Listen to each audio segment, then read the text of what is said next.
ដើមឈើនិងដើមមនុស្សខុសគ្នាឆ្ងាយណាស់អញ្ចឹងគឺ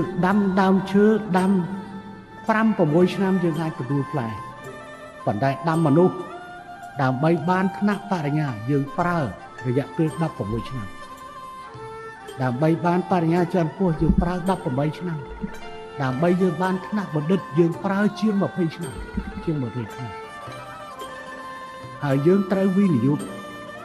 យើងត្រូវហ៊ានវិនិយោគបើមិនហ៊ានវិនិយោគបញ្ហាហ្នឹងទេគឺមិនចាំបាច់និយាយដល់ការអភិវឌ្ឍទេអត់មានធនធានមនុស្សមិនដឹងថាធ្វើអីទេមិនដឹងថាធ្វើអីទេ